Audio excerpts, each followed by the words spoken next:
This is where we hold them. This is where we fight. And these shields, boys!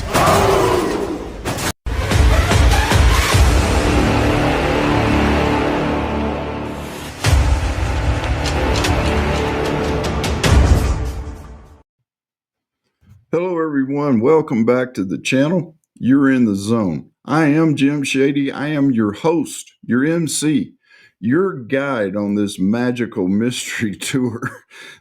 And we are coming to you from the beautiful, majestic Colorado Rocky Mountains. Look, I'm just going to go ahead and rip the scab off this thing and get it over with. The thumbnail is true. The title of the video is true. I'm done making videos for YouTube. Now I'm going to explain, but to do that, I've got to go a little ways back in the past, so indulge me for just a little bit, if you will. You see, several years ago, I found myself retired from 20 plus years in law enforcement. And even though I was drawing a pension, I was still having to work full time in retail to make ends meet. I had also been diagnosed with moderate to severe rheumatoid arthritis. It's an autoimmune disease where your own body attacks itself. In the case of RA, the immune system goes into double overdrive and the white cells attack healthy cells, thinking that they're a threat. In this case, in the case of RA, it's in the joints. And in my case, it wasn't just my hands or my feet, but it was also my knees, my hips, my shoulders and elbows, and my back and my neck. I thought it was pretty ironic, for lack of better words, that after being a martial artist and a karate instructor for over 30 years, training my body and learning how to control it, that now my own body had become my own worst enemy. And I also realized that my days of doing hard physical labor, well, they were pretty much numbered. I'd been watching YouTube for a while, and if I wanted to learn the chords to a new song that I wanted to play, or if something needed fixing around the house, or I needed to make a repair on a vehicle, there was always YouTube that I could go to and I could figure out how to do it or have somebody show me how to do it. I also discovered something else: prepping videos, gun videos, which, with me being a prepper and a Second Amendment advocate and someone concerned about just where the country was going, I was interested. Now, as I watched these videos, I noticed right off the bat that there were some really, really good ones out there. There were some really good creators posting some really good stuff. But you know what?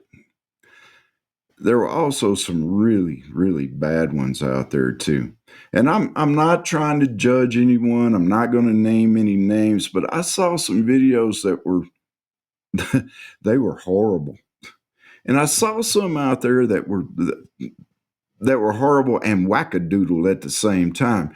But these creators in these videos had thousands of subscribers, and their videos had thousands of views.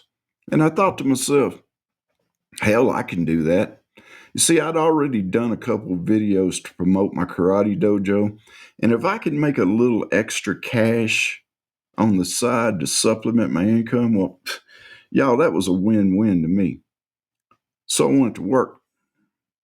I started out on Rumble, and I don't even know why I originally picked Rumble, but I started posting videos on Rumble. And I'm not going to lie to you, they were bad. Just putting it lightly, they were bad. I look back on them right now. And even though the videos that I do these days aren't really 5-star, those early ones, man, those were really cringeworthy. But I learned as I went, and I worked hard to make my videos better. And eventually I moved to YouTube because YouTube is the mecca. It is the shining house on the hill for creators. And after I got here, I met some good people. There was John from the Prepper Nation, Backwoods, Caveman James, Nick from the Big Timber Lodge, Michael from Asymmetrical Preparedness, and also a lot of you guys, a lot of you guys that are watching right now who, just like me, you've got a small channel. So I started working on building a community, a family, not just a YouTube channel, but a place where like-minded people could go and socialize with each other and maybe be just a little bit informed or a little bit entertained at the end of the video. And I kept working. I kept trying to make the zone better. And it took a while. I'd save up money to buy a new laptop here or a new camera there. I put up a store and I sold just enough mugs and tumblers to buy some better lighting, even though I got it at a huge discount secondhand. I basically did what any Southern man would do. I bought what I could. I bought what I could afford, and I jury-rigged what I couldn't afford. And in the meantime, I tried to learn everything that I possibly could about how to record videos, about how to get more viewers, about how to get more subscribers. I watched other people's videos on how to do all that stuff, and I was jumping through fiery hoops just to bow down and serve what I didn't realize at the time were my YouTube masters. See, then I started noticing some things that not only caught me by surprise, but to be totally honest with you, pissed me off. It started when I published a short that obviously YouTube didn't like that much. And this short had gotten like, I don't know, I think it was 130 views. And I know that doesn't sound like much, but it was big to me at that time. And then suddenly, I watched as the view count actually started to go down. YouTube was deleting views on it. I tried to get a hold of YouTube. I tried to get a hold of the YouTube overlords to try to find out why this was going on. And I don't know if you've ever tried to contact an actual person. And hell, I'd have settled for AI at the time. But I don't know if you've ever tried to contact anybody on YouTube or not, but let me tell you something. It's damn near impossible. So I did what I usually do. I researched it. And the answer that I found smelled like a steaming pile of dog crap. According to what I learned, YouTube will occasionally audit videos and determine if the views on those videos are legit or if they're bots. They will then go in and delete views that they determine are not actual accounts. Like I said, big steaming pile of dog crap. Then a little later, I did a video on Hamas, and YouTube didn't like that one at all. I had some scenes of violence and just plain evil acts that Hamas was committing. YouTube put an age restriction on it, and then they shadow banned it. And there are a lot of people out there that will tell you, YouTube will tell you to your face that YouTube doesn't shadow ban videos on small unmonetized channels, but they damn sure do. Then came the copyright violations. There's a short on my other channel, The Shady Zone After Dark, named, I think its name is My Monsters. That exact same short is on this channel. I got a copyright violation straight out of the chute on it.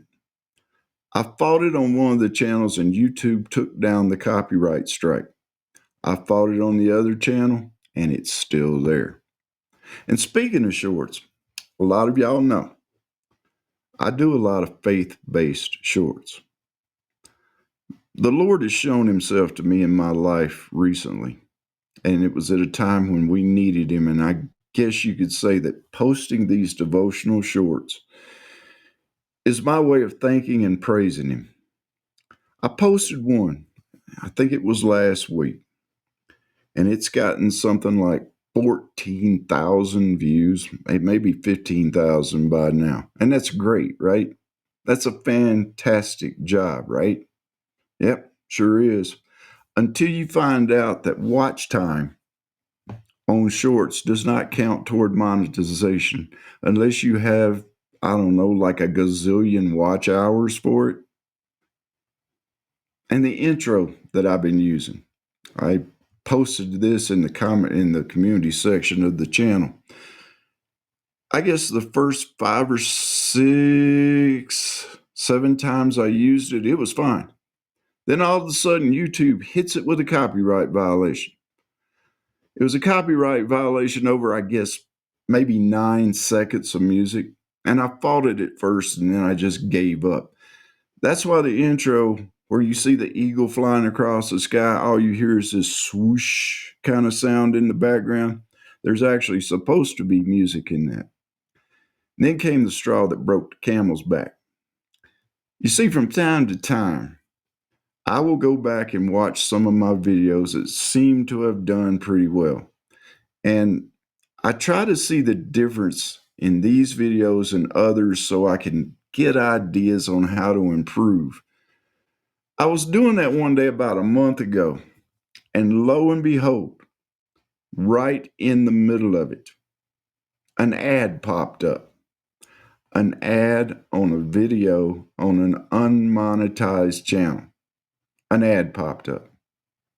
And I guess you can probably imagine my reaction. There was a lot of cussing, and at one point I was so tempted to just throw my computer at the wall. But instead I took some breaths and I went on a quest to find out why. Well, as it turns out, YouTube can put ads on any video it chooses, whether the channel or the video is monetized or not. Sometimes you just got to go into YouTube and you've got to look and you've got to find and read this fine print on some of this stuff. Super chats, super stickers. Yeah. YouTube snatches, I think it's 50%. It might be more, but I think it's 50% of those right off the top. It might be more than that. I don't remember right now, but 50% of whatever you get, YouTube takes right off the top. And all this got me thinking to myself, why? Why am I busting my ass to follow the rules, to be a good little soldier, to march in lockstep to all the rules and BS community guidelines, for YouTube to make bank off me while I don't get squat in return? And the more I thought about it, the more it pissed me off. So I made a decision. I am not going to make videos for YouTube anymore. I'm going to make videos for me and for you. You see, a long time ago, a very wise man told me on here that I have to be myself when I'm here. And part of me being myself is to say what I want to say about who and what I want to say it about when I want to say it.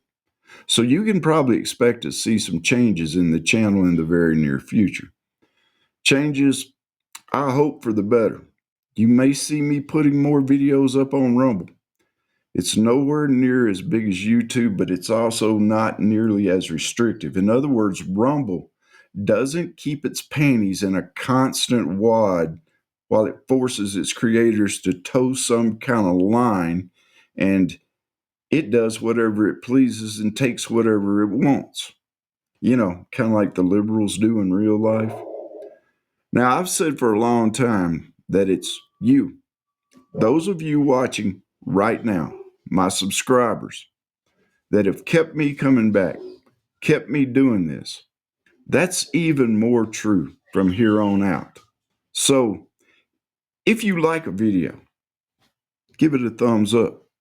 Leave a comment on it.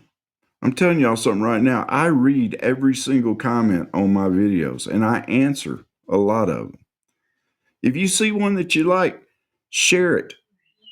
Throw a link to it up on other social media, on X, on Facebook, in a discussion group. You see, I'm not going to have YouTube helping me anymore. I don't want them helping me anymore. It's not like they ever helped me in the first place. You the subscribers, from now on, you are going to be the Zone's algorithm. It is up to me and you now, because as far as I'm concerned, I'm done making videos for YouTube. Look, this was supposed to be a live, and I apologize that it was not. But I had to think of what I wanted to say. Excuse me just a second. I had to think of what I wanted to say, how to say it, and I wanted to get it right. And that just wasn't working for a live stream, not to mention the time restrictions or constrictions that I'm looking at these days. But I wanted to get it out there to you that I'm kind of just done with this. I'm kind of just done with the whole chasing the carrot that they're dangling in front of my face. So, hey, y'all take care of yourselves until the next time. God bless you. And you know what I always say? Stay shady, y'all. This is where we hold them! This is where we fight! And these shields, boys!